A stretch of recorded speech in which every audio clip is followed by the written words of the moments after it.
Welcome to the Mad Genius Archive. Tonight, we are not here to worship a technology legend. We are here to open a file about a man who changed the way we listen to music, the way we hold our phones, and the way we look at a screen every single day. But there is one question that very few people dare to ask directly. Is Steve Jobs a genius who could see the future? Or is he a man obsessed with control, willing to break the people around him in order to turn that future into reality? Did he build a technology empire, or a modern cult built around his own image? In this video, we will walk through both sides of him, the great storyteller on stage, and the cold, demanding man standing in the shadows behind the curtain. If you want to see more files on minds that are both brilliant and dangerous, hit subscribe and join me as we open the file on Steve Jobs. To understand a tyrant, you have to start with the child. Steve Jobs was born, and almost immediately, he was given away. He was adopted by another family. He was loved. But he still carried in his mind one simple truth. There had been someone, at some point, who decided not to choose him, with a mind that sharp and that sensitive. The feeling of being left behind did not disappear. It became a crack on the inside. And from that crack grew insecurity, anger, and a deep need to control everything around him. At his school, Jobs was both the smart kid and the troublemaker. One day he impressed his teachers. The next day he rebelled over a small rule. He hated the feeling of being ordered around. And he wanted to be the one who set the rules. As he grew older, he threw himself into things that were spiritual and extreme at the same time: meditation, Zen, LSD.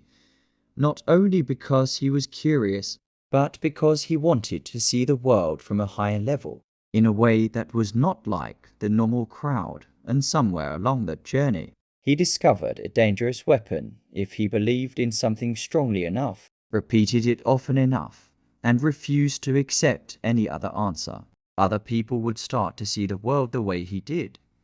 His friends called it a reality distortion field. To outsiders, it sounded like a joke, but to the people who had actually worked with him, it was the feeling of being pulled into the orbit of someone who did not accept the word no. And when that mind walked into a small garage with a shy engineer named Steve Wozniak, they did not just start building a computer. They started building a world where Steve Jobs would do whatever it took to never feel powerless again. In the garage, two men were looking at the same circuit board, but they were seeing two very different things. Wozniak saw electrical traces, chips, and engineering. Jobs saw a doorway into the future. He did not only ask, "What can this machine do?" He asked, "How will a human being feel when they use it?" From the very beginning, Jobs was not selling machines. He was selling a feeling about the future. Apple I, then Apple II, took them from the garage to the stage and onto the stock market. But inside, the legend was being forged in fire.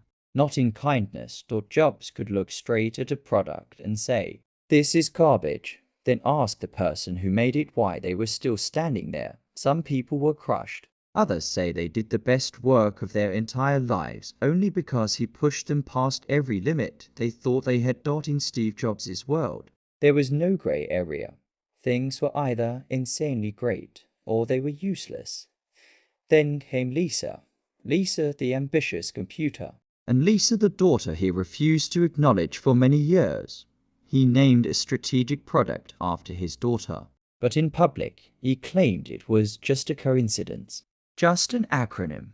A man who was willing to put his child's name on a machine, while denying that same child in front of the press. For Jobs, ideas and products were sometimes more important than the real human being standing right in front of him.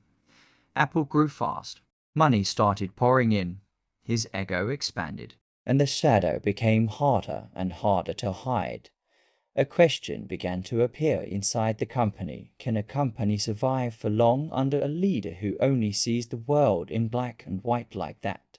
By the mid-1980s, Apple was a real company. With shareholders, a board of directors, and numbers that did not respect anyone's feelings. The Macintosh was beautiful, but expensive, slow, and it did not sell as well as people had hoped. Steve Jobs' leadership style became more and more difficult to live with.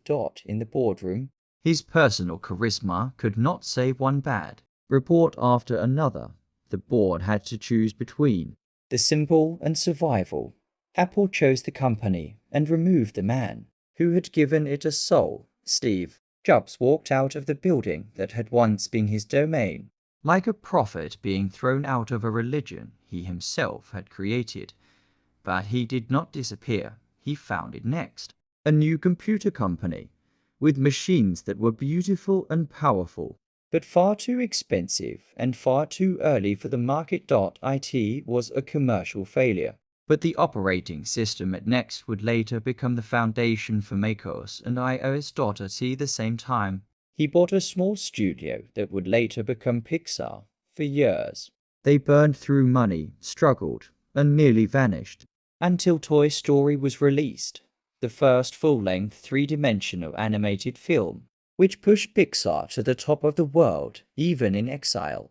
The same pattern repeated. Jobs broke many things, but he also opened doors very few people could see. No one knew that these failures and experiments were quietly preparing him with two things Apple would desperately need: a new operating system and a Steve Jobs sharper and more dangerous than the one who had walked out. By the 1990s, Apple was drifting.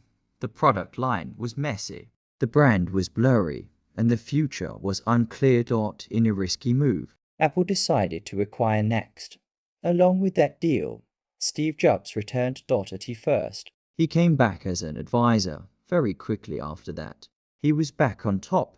The first thing he did was not to invent something new, but to clean house. Apple's tangled product line was cut down into 4 simple boxes: consumer and pro, desktop and portable. 4 boxes, 4 main products. Everything else was killed. Apple had been a chaotic forest. Jobs turned it into a garden with one person in charge. Then came the iMac, a colorful, translucent computer. Then the iPod, 1,000 songs in your pocket. Then the iPhone, a phone, a music player, and an internet device on a single sheet of glass on stage. Jobs was not just presenting products. He was guiding the audience through a ritual. Apple stores became glass temples on the night before a launch. Long lines of people camped outside the doors, folding chairs, sleeping bags, coffee. They gave up an entire day of their lives to be the first to touch a slightly thinner version of something they already owned on the other side of the street. Another electronics store was selling the exact same device at the exact same price on the exact same day. No line, no camping, no ritual. Because this was not only about buying a product. This was about belonging. You were not just buying a phone.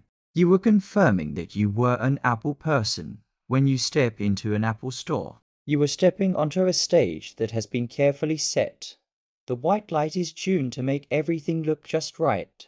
Wooden tables are simple and clean. The background music, the images on the screens, none of it is an accident. The employees in blue shirts are trained on every line they say, every smile, and how to answer questions without ever using the word no. They are like actors in a play written by Apple. Think Different hangs on the wall. But inside, everything is designed so that you will think the same thing, that Apple is the future. What did Steve Jobs leave behind? A powerful Apple. The iPhone, the iPad, the Mac, the App Store. A world where the smartphone is an extension of the human body.